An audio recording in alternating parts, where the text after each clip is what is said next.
Next on Unsolved Mysteries. A desolate road, a teenage girl driving alone, and one fatal bullet. Under hypnosis, a witness may have described her killer. Guests at a Southern Inn get something extra with the price of their rooms. Ghosts of former residents who died of foul play. He's brutal, cunning, and responsible for 10 murders and 50 rapes. Authorities need your help to catch him. Is Earth on a doomsday collision course with a deadly asteroid? It's happened before, and it will happen again. Cunning, deceit, and lies. Maybe you can guess who's telling the truth. I'm Dennis Farina, and this is Unsolved Mysteries.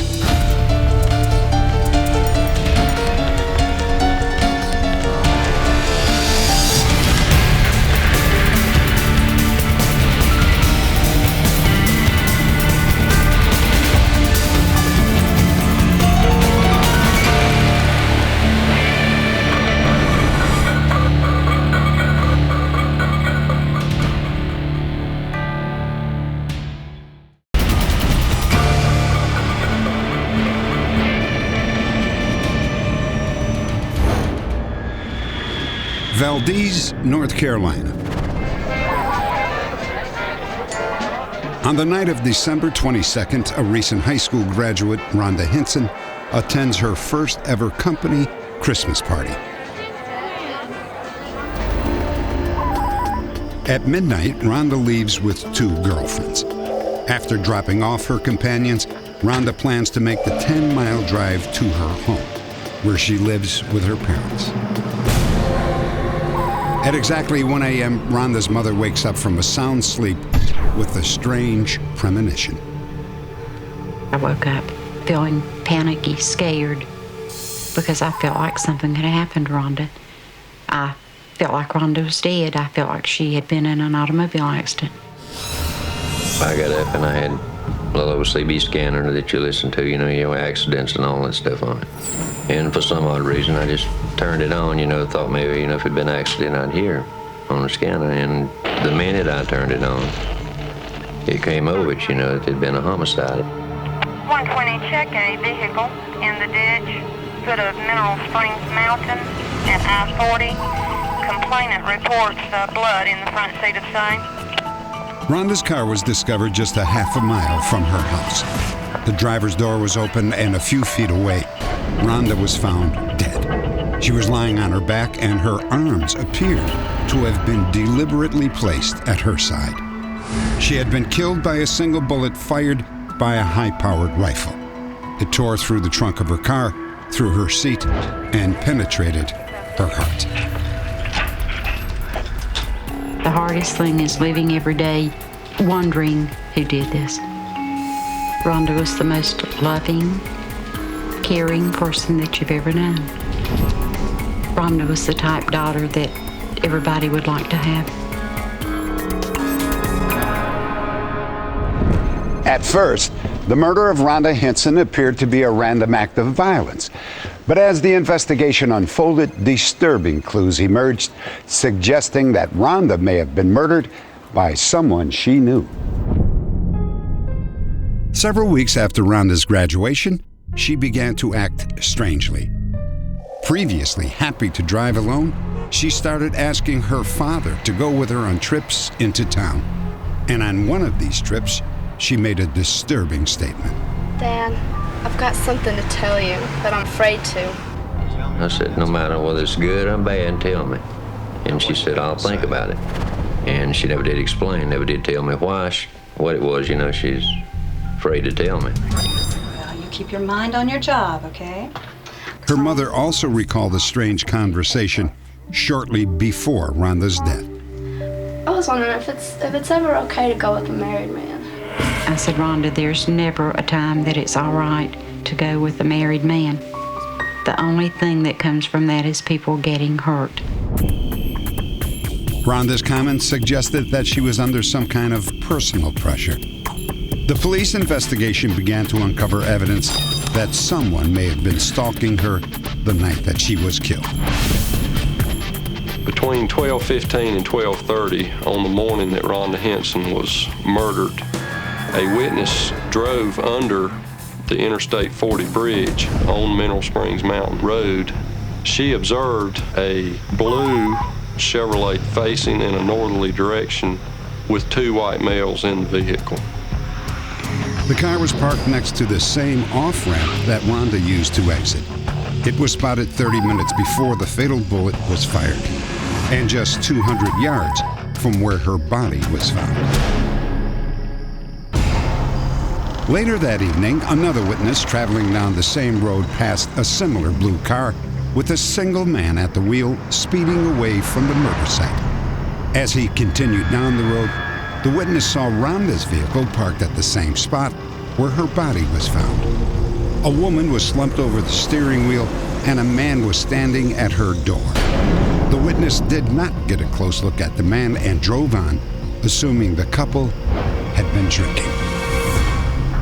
There were some latent prints on the driver's door, but these latent prints have not been identified. Police put the witness under hypnosis and asked him to recall more details. This is the actual audio tape of that session.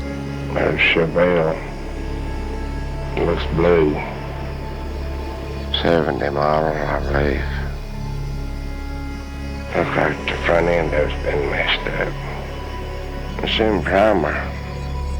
The primer's gray. He's not a big guy. He's 6 foot 5'10". He's about medium build. It's sort of a dark brown-headed guy. The witness also remembered seeing a second car parked down the road from Rhonda's vehicle. It was a black or dark blue Trans Am. Some believe that car may have been driven by the murderer. Who killed Rhonda Hinson and why? Authorities are certain that she would never have stopped for a stranger. Was Rhonda pulled over by someone she knew, who then fired the fatal shot? Was the man seen at Rhonda's car the murderer, or was he someone who happened by and then left the area when he saw that Rhonda was dead? We have some different stories, but to really be able to substantiate these stories, we don't have that information. That's what we're looking for, those little pieces of information that we can substantiate what happened. 3T51, Roger. A $20,000 reward is being offered in this case. If you have any information, please log on to our website at unsolved.com. Next, a 200-year-old mansion is now a hotel, where ghosts are as common as guests.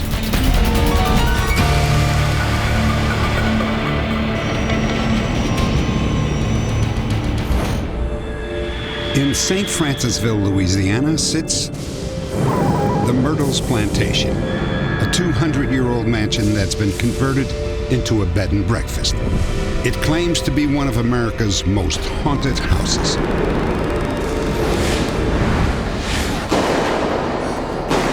Shooting, poisoning, and lynching. At least 8 people have died violent deaths here, and some say their spirits are still on the property. I've had enough happen to let me know that other people live here that we can't always see.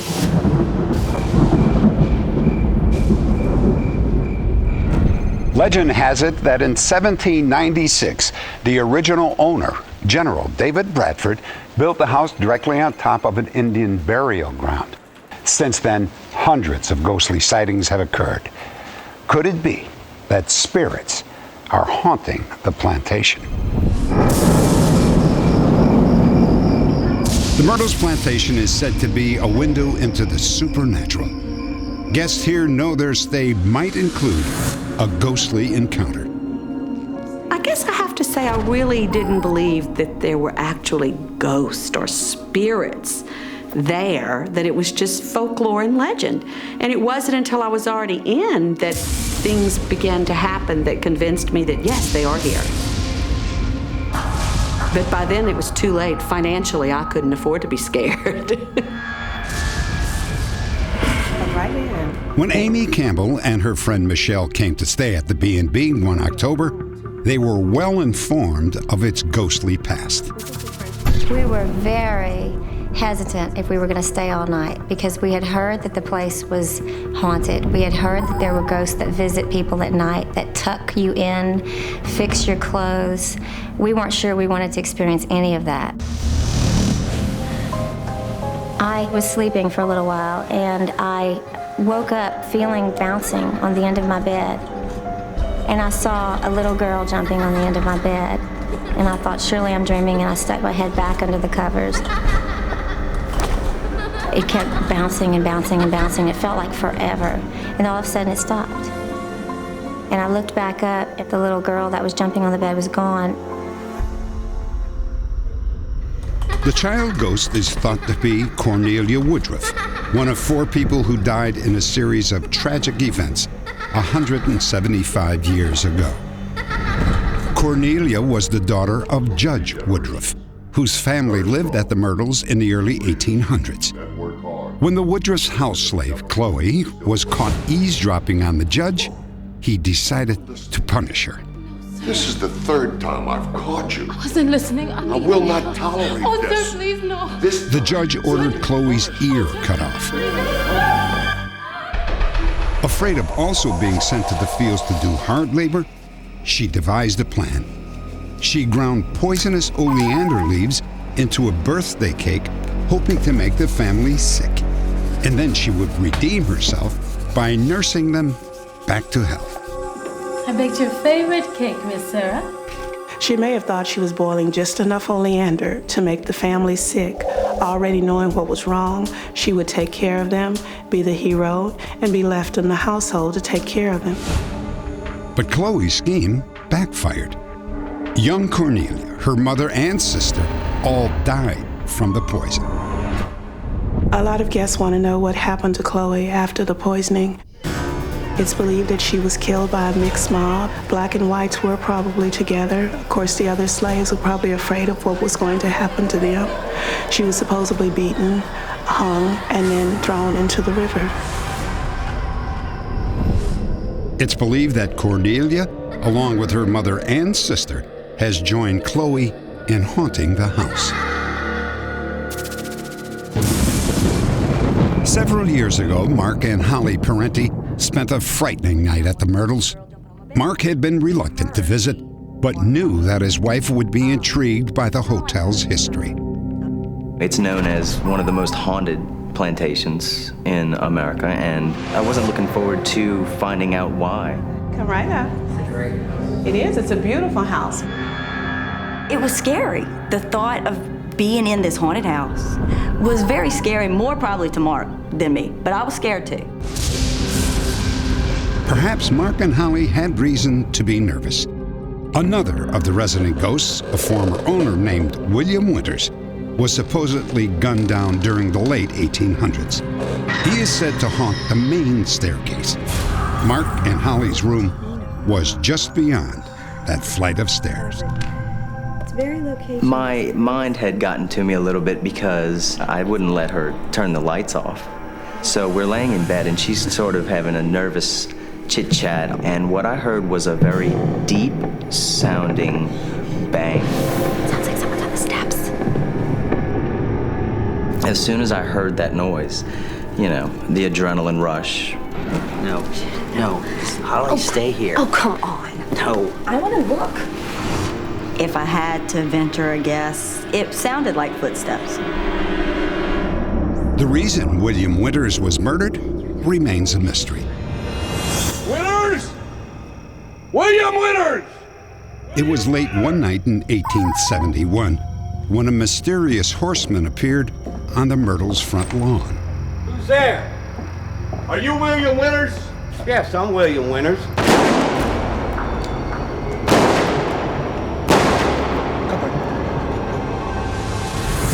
Whoever was there shot him in the chest.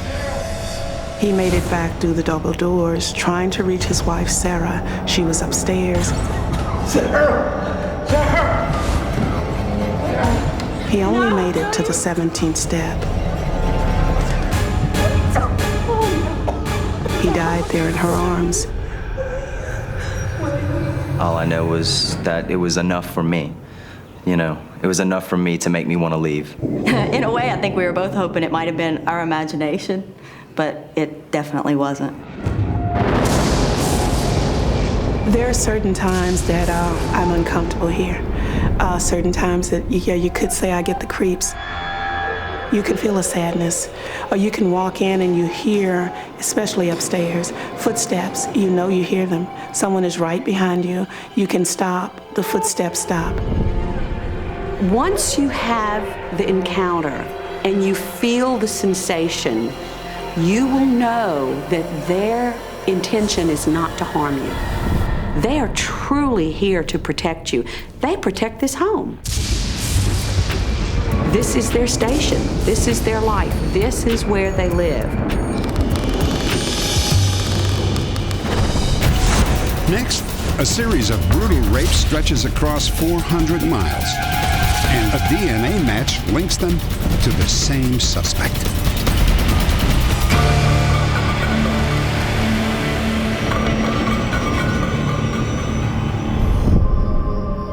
Sacramento, California. I remember waking up with a flashlight shining in my face. What's that word? And I was looking down the barrel of a gun, and he said, don't move, don't make a sound, or I will kill you. Give me your hands. And within a moment's notice, my life was all of a sudden in the control of somebody else. Just do as I tell you. This rape victim, whose identity we are not revealing at her request, is one of more than 50 women believed to have been assaulted by a serial rapist who terrorized the Sacramento area during the 1970s. The mysterious attacker, known as the East Area Rapist, has never been identified. Now, advances in law enforcement technology have linked him to a series of murders that happened a decade earlier. Authorities need your help to track down this very cunning and very dangerous criminal. The East Area Rapist displayed some unusual habits, including lingering in the victims' homes for hours. I know that at some point he was out in the living room smoking, and the police felt that he maybe had gotten into my refrigerator. I think he was in the house anywhere from 2.5 to 3 hours. I lay there for what seemed like a long period of time with no noise, and then all of a sudden, Did you miss me? I couldn't see, I couldn't move, and I couldn't yell. And I remember wondering, is this it? Is this the way I'm gonna die? After sexually assaulting his victims, the rapist would quietly sneak away. Can you tell me maybe a little of what he looked like, maybe how tall he was? The East Area Rapist very definitely did a psychological rape along with the physical rape. In the manner in which he would threaten the victims, the length of time that he stayed in the home, his crime was different and unique. The first 15 attacks occurred in houses where only women and children were at home. But then the rapist began targeting homes in which a man was also present. When the rapist would come in, he would, at gunpoint, order the female to tie up the male in the house. And then he would remove the female to the other part of the house where he would also tie her up. And then he would put the dishes on the husband. If I hear one plate rattle, I'll kill everyone in the house. While he was in the other room, occupied with the sexual assault, he could hear whether or not the male was trying to get free. There was so much fear in the community, so we were holding town hall meetings. We understand your concern. They were incensed to think that a man could have been in the home when these rapes occurred and not have done anything about it. I think that he liked the excitement of the game, I think it was as much a game with the investigators as it was for what he was doing to the victims. The rapist's sadistic game sometimes extended beyond the attack itself. Hello? Several victims reported getting disturbing phone calls from the rapist years later. Who is this? I felt by what he said to me that he had been still watching me and stalking me. I felt absolutely terrified. I think the phone calls were just his way of saying, "You're still my hostage. Even though I'm not in your house, psychologically you're still my hostage."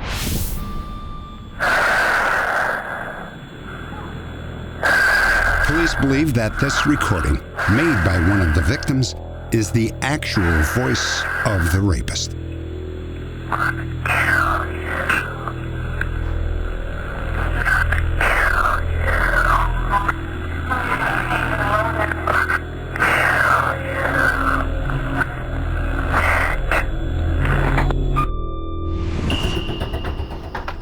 By the late 1970s, the East Area Rapist had apparently moved 50 miles to Contra Costa County. 5 more assaults were reported there. Then the attacks abruptly stopped. Everybody speculated on where this guy might have gone and why he might have stopped. And there was nowhere to go with it. We had no real physical description. The trail grew cold, but over the years, criminalist Paul Holes continued to work the case. He ran DNA profiles on semen recovered from the 5 rapes in his county. And then he tried to track down the rapist. Holes began contacting agencies across the state. 400 miles south in Orange County, forensic scientist Mary Hong had used DNA to link 6 rape murders in her county to a single killer. In 2001, Mary got a call from Paul Holes. Let me grab that file. Independently, he was thinking that this guy has to be committing these crimes somewhere else. So he actually was calling these agencies and finding out if they had any cases that fit his profile. Okay, I've got D3, 15, 16. I had him read me the profile that he had on this case. Okay. And I compared that to the profile that I had in our cases, and they matched all the way across. Wow, looks like we've got a match. At that point, we knew that we had just connected the series of sexual assaults in Northern California with a series of homicides down in Southern California. In Southern California during the 1980s, the East Area Rapist began murdering his rape victims and their partners. He was the suspect in 10 such killings. I don't know of anyone like him. He's a very unique offender. 50 rapes that we're aware of, 10 murders that we're aware of. We suspect that he's probably responsible for more rapes and murders and crimes outside of what we've identified. Police think a clue to the attacker's identity might be found in his habit of stacking plates on the victim's partner during the assaults. It's a signature aspect of our offender. Is it possible that someone abused him and treated him the same way? Terrorizing him, perhaps, as a boy when he grew up, it's possible. Somebody out there has to know something about this person. And if the information could come forward, will it ever bring closure to the victims? Only that they would feel safe that he is not out there to attack again. I don't want to end my career without having solved this. And if it's not solved by the time I retire, I'll think about it till the day I die. Update. There are new developments in this case. Here's one of our staff with details. A suspect in the case of the East Area Rapist, now popularly known as the Golden State Killer, was arrested. More than 40 years after the initial crimes, Joseph James D'Angelo admitted to committing more than a dozen murders. He pleaded guilty to 26 charges and was sentenced to life in prison without the possibility of parole. Next, Is planet Earth on a collision course with a deadly asteroid?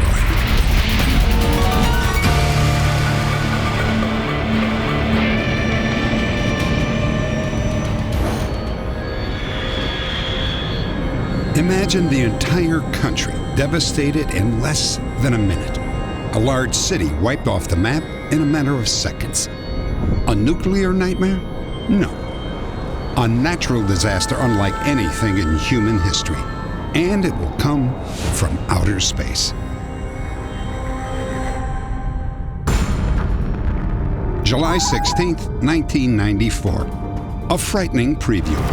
The most powerful chain of explosions ever witnessed by scientists. They began when huge fragments of a giant comet called Shoemaker-Levy slammed into the planet Jupiter. Well, out of this series of fragments, there were actually 15 that survived that we saw hit the planet, and of those, about 4 or 5 were the big ones. When each of those largest fragments hit Jupiter, it had about the same energy as if you had taken all of the nuclear bombs in the world. Dr. Gene Shoemaker is co-discoverer of the Shoemaker-Levy comet. Put them all in one big pile and set them off all at once. That's about 10,000 million tons of energy. One of the explosions created a cloud of debris as large as the Earth. If it happened there, can it happen here? Large collisions like Shoemaker-Levy occur only once every 100 million years. But we're not entirely safe. There are thousands of asteroids and comets streaking through our solar system. Is it possible that one could collide with our planet? Well, in fact, it's already happened, and more than once. 40 miles east of Flagstaff, Arizona, is Meteor Crater. Long before the dawn of civilization, a massive asteroid slammed into the desert floor. Scientists estimate its velocity at more than 40,000 miles per hour. Meteor Crater is the first recognized impact crater on the Earth. It's 4,000 feet across, about 600 feet deep. It was formed by an iron asteroid about 50 yards in diameter, and it was formed very close to 50,000 years ago. But if you had been there, you wouldn't want to have been too close. If you had been standing where Flagstaff is today, 40 miles away, you would have probably been knocked over by the shock wave. Buildings would have been collapsed. Large meteors striking the Earth aren't just ancient history. In 1908, a fireball raced through the sky over Siberia. It exploded above the remote area of Tunguska, spraying debris with the force of 1,000 atomic bombs. To get a good idea of the devastating effect of this impact event, a city that I know very well, Houston, has surrounding it a highway, a beltway highway, 610 loop. Everything inside the 610 loop would have been flattened and charred. All the buildings, all the infrastructure, nothing would have been standing inside that area. Anyone who lived there would have been dead. Such devastation did occur on a worldwide scale at least once in the history of our planet. It was 65 million years ago, during the age of the dinosaur. A giant meteor, 5 miles across, plowed into Mexico's Yucatan Peninsula, where the small town of Chicxulub now stands. The surface expression would not lead you to believe that there is an impact crater there. You have a nice flat Yucatan Peninsula with really no topographic signs that a crater 180 to 200 miles across exists below. So what would it be like to witness such a cataclysmic event? Well, immediately before the impact, we think you would see a comet. Keep in mind that this object is traveling at about 140,000 miles per hour. You don't have a lot of time between the time it goes into the atmosphere and the time that it actually strikes the Earth. Much less than a second, obviously. The impact at Chicxulub was heard and felt in every corner of the Earth. The ground surged upward, tons of rock and dust formed a massive curtain, hundreds of miles across and hundreds of miles high. As this dust started to make its way into the atmosphere, it would block the sunlight completely. It would be as dark as night. As some of this material started to re-enter the atmosphere, however, things would begin to light up, not by the illumination of the sun, but by the illumination of countless meteorites, shooting stars streaking through the upper atmosphere. These balls of fire ignited a raging inferno that spread across the entire Western Hemisphere. The smoke joined with the impact debris and covered the Earth with a suffocating cloud. For at least a year, there was no sunlight, triggering a new ice age. Roughly 75% of Earth's plant and animal life died. The most well-known victim was the dinosaur. The consensus is today that dinosaurs were doing very nicely up until this event. And immediately after this event, they were gone, and they never came back. According to NASA, more than 5,000 asteroids can be classified as near Earth.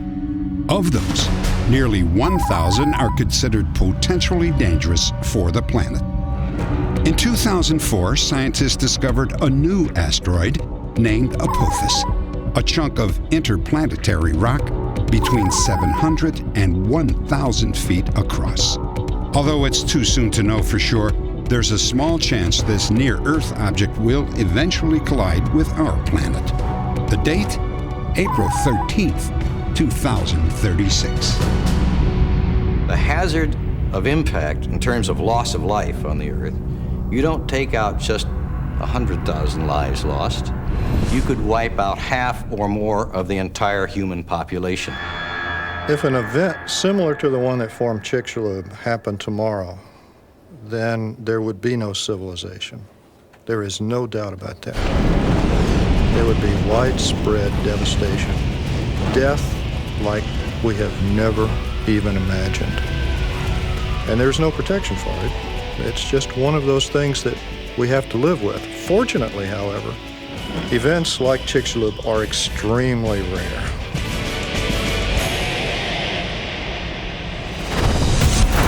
Next, the amazing encounter of identical strangers who may be long-lost relatives. And later, a horrific accident leads to a rescue by a mysterious Good Samaritan.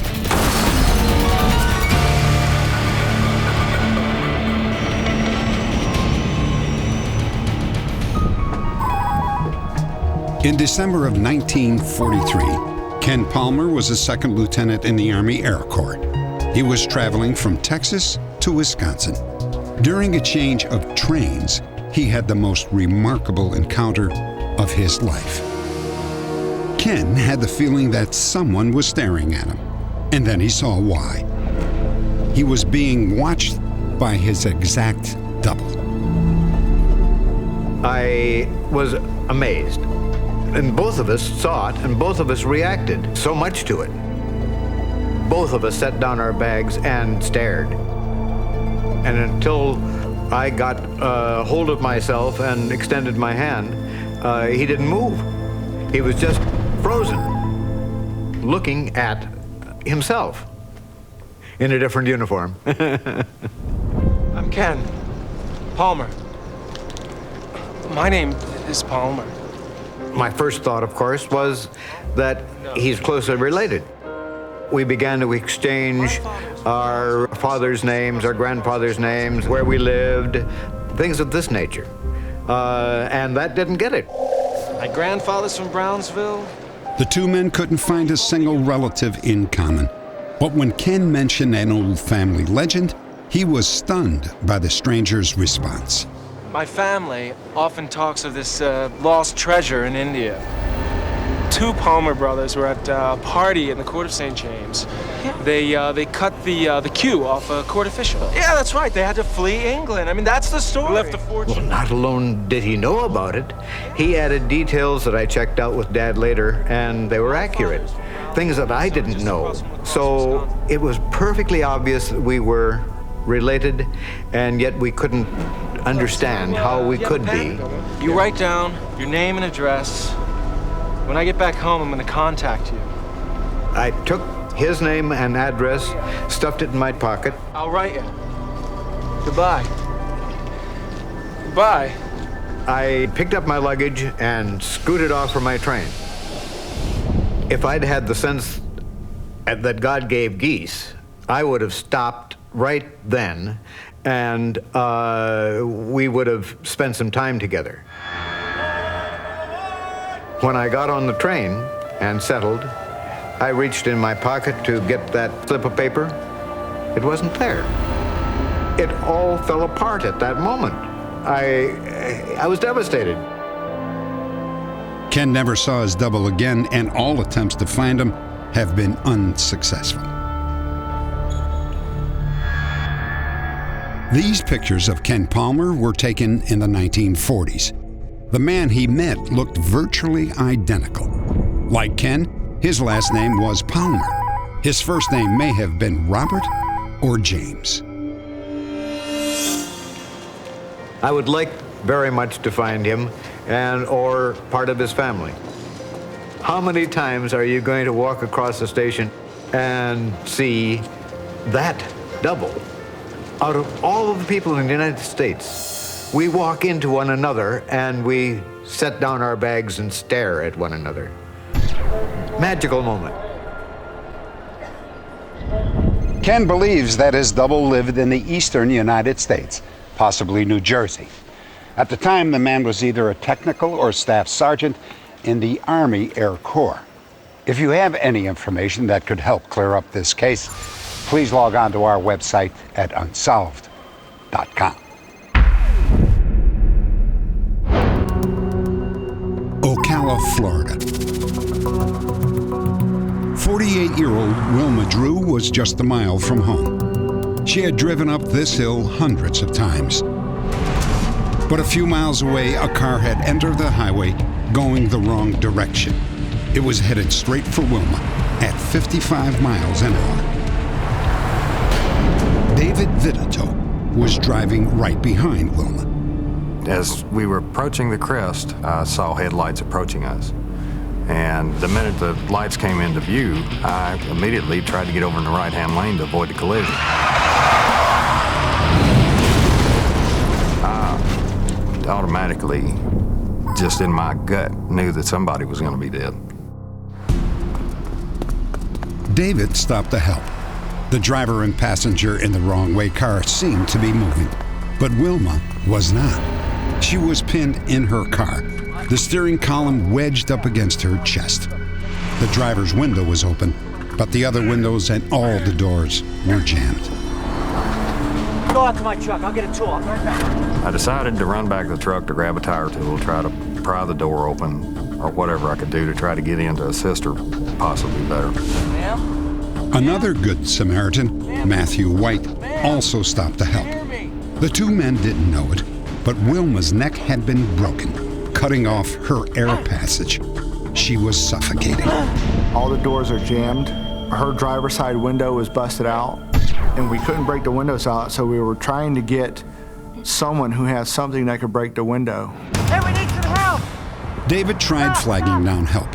A tanker truck stopped. Remarkably, the driver seemed to know exactly what to do and how to do it. Get it open? It's locked. All right, stand back. After I busted the window, he climbed into the back seat and reached over and lifted and held Wilma's head up. Wilma took a breath. Let's get this thing off her and give her some room. You got it? Matthew and David struggled to lift the steering column off Wilma's chest. Come on. The trucker kept her neck motionless. The ambulance arrived 10 minutes later. Okay, sir, I need you to let go and come out of the car, okay? I'm not letting go until you put a brace around her neck. To get out of the car. And the paramedic was just insistent that he let go of her head and get out of the car. And the man would not let go of her head until I held it while he got out and the paramedic got in. You got her? Yeah. You got her gently? Yeah, I got her. Wilma was stabilized, but during the confusion, no one saw the truck driver leave. No one had a chance to get more than a glimpse of what he looked like. Wilma's husband came upon the crash scene a short time later. When I saw the vehicle, in my mind, nobody could have lived through it. I remember a lady asked me if that was my car, and I said yes, and my wife's dead. And she says, no, she isn't. They just, left here where they're in the helicopter. It took 11 operations and almost a year to begin to repair the damage. Wilma's right leg had been nearly torn in half. Her left ankle was shattered. Her brainstem was so damaged that it caused permanent double vision. And one of the vertebrae in Wilma's neck was completely severed. The neurosurgeon told us he's never seen anybody survive that injury, and he can't understand why she's still alive. And that was kind of eerie. I don't know why it happened to me, but I know that there is a purpose for it, and it's even peculiar that I've never experienced any anger. I'm just very thankful to be alive. Is she breathing? The neurosurgeon said he did it exactly right. Had he done it any different, it wouldn't have worked. He gave the doctor something to work with, and he just saved her life and gave her back to us. Thank you just really seems so insignificant as far as the way we feel, that someone would take the time to get involved and to do all he did for me and then just disappear.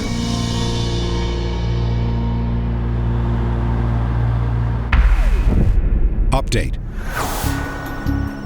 After seeing himself portrayed on Unsolved Mysteries, the truck driver contacted our phone center. We put him in touch with Wilma. He explained that he used to be an EMT, and that's why he just knew what to do when he came upon the scene. 3 years after her accident, Wilma was finally able to thank the man who had saved her life. He was thrilled to hear that she had survived the accident.